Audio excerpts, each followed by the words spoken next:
이제 2024년 마지막 주일입니다. 다사다난한 한 해가 지나가고 있지만 다가오는 새해에도 이 어지러운 형편들이 여전히 이어질 것을 생각해 보면 대부분은 평안한 심정은 아닐 거예요. 하지만 그렇기 때문에 더욱 우리 성도의 삶은 세상의 근심과 다툼에 묶이지 말아야 할 것이고 또 구별되어서 무엇보다 담대한 마음이 되어야 될 것 같아요. 그렇게 오늘 본문의 말씀인 여호수아의 말씀은 앞에 놓여진 치열한 삶과 현실을 살아내고 또 이겨내야 하는 모든 성도들에게 하나님이 직접 전하시는 격려의 편지이자 또 이 싸움을 이겨낼 수 있는 지혜를 알려주는 전략의 서신서라고 할 수 있을 것 같습니다. 그렇다면 하나님께서 우리에게 말씀하시는 그 지혜와 전략이란 무엇일까요? 먼저 말씀 속 여호수아와 온 이스라엘이 마주하고 있던 상황을 살펴봐야 될 것입니다. 40년간 광야를 유리하며 먼 길을 돌아왔던 이 이스라엘은 드디어 약속의 땅을 마주하고 있게 됩니다. 그런데 우리가 알고 있듯이 그 약속의 땅이란 곳이 아담과 하와가 살았던 그런 에덴 동산같이 평화롭게 그냥 그렇게 준비되어 있는 땅이 아니었어요. 주변에 척박한 땅들에 살고 있던 수많은 족속들은 모두 이 가나안이 품고 있던 이 큰 호수와 물줄기를 항상 노렸고 실제적으로 이 가나안은 이 지경은 크고 작은 도시국가들이 서로 싸우면서 분쟁하고 있던 그런 지경이었어요. 그런 그들을 마주하고 있던 이스라엘의 모습은 어떠했습니까? 40년을 광야에서 유리하며 그들이 해온 건 전쟁 준비가 아니었죠. 그들이 지나왔던 애굽에서의 수백 년과 또 광야의 40년간 그들이 이뤄온 일이라는 것은 그냥 하루하루 생존, 살아가는 거, 그게 그들의 큰 일이었어요. 그냥 오늘을 살고 또 하루를 이겨내고, 거기다 그 이스라엘의 유일하고도 강력한 무기가 하나 있었는데 설상가상으로 그 무기도 사라져 버렸어요. 그 무기가 무엇입니까? 온 이스라엘이 믿고 의지하던 큰 힘이자 그 무기는 바로 모세였어요. 당시 이스라엘의 모든 사람들은 어쩌면 여호수아까지도 모세를 그렇게 앙망하고 그를 의지했던 것을 우리는 보게 됩니다. 모세만 있으면 어떻게든 이길 수 있어. 모세가 있으면 우리는 이 시간을 이겨낼 수 있어. 그가 바위를 치면 물이 나오고 그가 구하면 하늘에서 떡이 떨어지고 손을 들고 기도하면 적군이 그냥 다 쓰러지기 시작하고 보이지 않는 하나님보다도 어쩌면 이 눈에 보이는 리더 모세가 그들에겐 신이었을지도 몰라요. 눈에 보이지 않는 하나님보다 그 앞에 있는 보이는 리더, 얼마나 그들에겐 신적인 존재였을까요? 그런데 그런 모세가 하필이면 그들에게 가장 필요하고도 중요한 순간에 없게 된 거예요. 자, 이게 하나님의 실수일까요? 실수가 아니죠. 당연히 하나님의 실수가 아닌 온전하신 계획이었습니다. 오히려 하나님은 그 순간에 분명하고도 강력하게 말씀해 주고 있음을 우리는 깨달아야 할 것입니다. 자, 뭡니까? 너희가 의지할 건 절대 모세가 아니야. 그렇게 하나님은 정말 중요한 순간에 또 확실한 승리를 위해서 때로는 우리 인간들의 방법과 의지 또는 지혜와 수단을 꺾으시는 강수를 두기도 하시는 거예요. 이기기 위해서 인간의 어리석은 전략을 깨트린다는 거죠. 그리고 하나님의 이 방법과 이 계획에 믿음으로 연합할 수 있었던 사람이 바로 여호수아였습니다. 그렇다면 하나님이 여호수아에게 주신 작전과 계획은 무엇이었습니까? 자, 딴 게 아니에요. 어떤 일이 있어도 두려워하지 마. 그리고 담대해. 이거밖에 없어요. 작전 계획이. 이게 무슨 작전이라 할 수 있을까요? 그냥 사람의 말로만 들으면요, 이건 무책임한 말입니다. 하지만 성도된 우리들에게 이 말씀이야말로 진짜 강력한 전술이자 지혜의 방책일 수 있는 이유는 무엇입니까? 이 말씀을 선포하고 수차례 확언하고 계신 분이 바로 하나님이시기 때문에 그건 특별한 말이 되는 거예요. 특별한 작전이 되는 것입니다. 그렇기에 우리는 이 말씀 그대로 담대하면 됩니다. 하지만 담대하라 말씀하신 이가 하나님이시기 때문에 이 용기가 우리에게 힘이 될 수 있듯이 우리가 두려워하지 않고 담대할 수 있음에도 반드시 지켜져야 되는 향방과 원칙이 있음을 우리는 잊지 말아야 돼요. 그렇게 무엇보다 먼저 우리는 오직 하나님의 약속을 믿고 그 말씀으로만 담대해야 됩니다. 이것이 첫 번째예요. 그냥 담대한 게 아닙니다. 말씀을 믿고 그 약속 안에서 담대하는 거. 3절 말씀에 내가 모세에게 말한 바와 같이 너희 발바닥으로 밟는 모든 곳은 모두 내가 너희에게 주었노니 곧 광야와 이 레바논에서부터 큰 강 유브라데까지 해쪽 속에 온 땅과 또 해지는 쪽 대해까지 너희의 영토가 되리라. 사람들은 누구나 내 눈앞에 있는 것들을 믿고 의지하며 또 쉽게 끌려갑니다.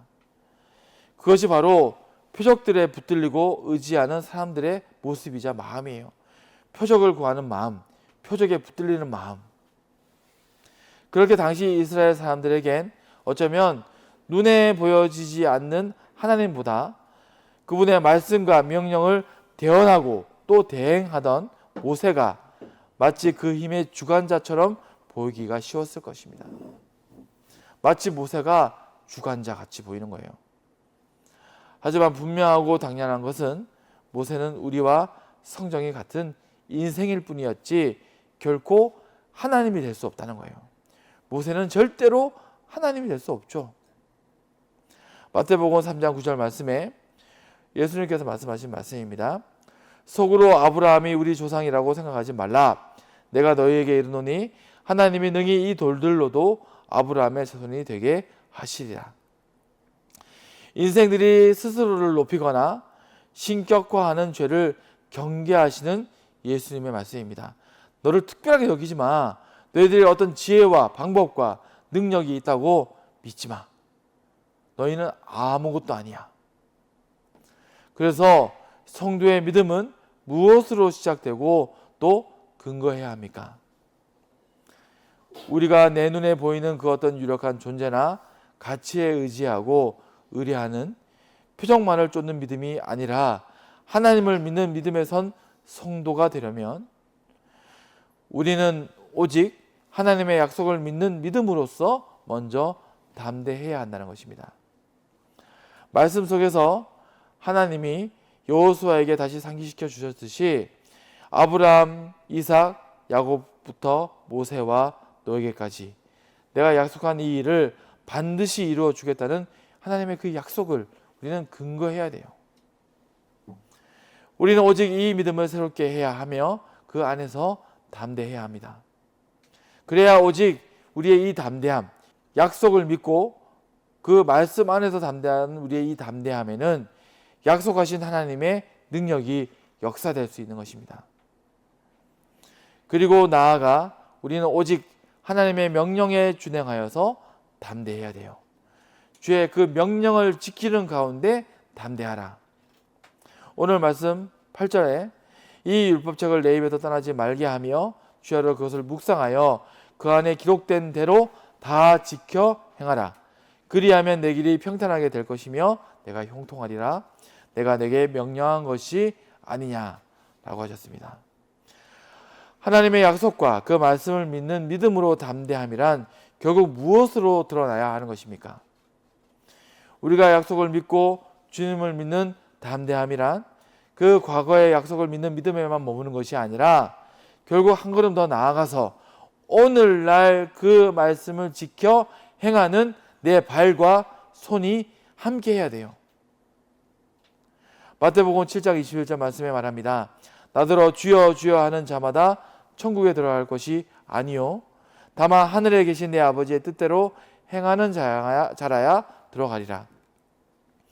우리가 하나님의 약속을 믿는다면 그 믿음에 우리가 서 있다면 우리는 우리의 삶 가운데에서 그분의 말씀과 선하신 명령들을 내가 친히 지켜 행하기를 힘쓰는 것이 중요하다는 것입니다.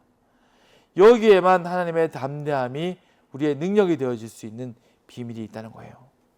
9절 말씀에 내가 내게 명령한 것이 아니냐. 이 명령을 준행함이 우리 용기의 근원이 될 수 있도록 우리는 삶 속에서 힘써야 돼요. 그리고 마지막으로 우리는 또 결국 무엇으로 담대해야 할까요? 우리는 결국에는 모든 순간에 또 모든 형편 가운데 오직 하나님과 함께 한다는 사실로서 담대해야 됩니다. 주님이 나와 함께 하심이 담대함의 근원이 되어야 돼요. 오늘 말씀 구절을 다시 읽습니다. 내가 내게 명령한 것이 아니냐. 강하고 담대하라. 두려워하지 말며 놀라지 말라. 내가 어디로 가든지 내 하나님 여호와가 너와 함께 하느니라 하시니라.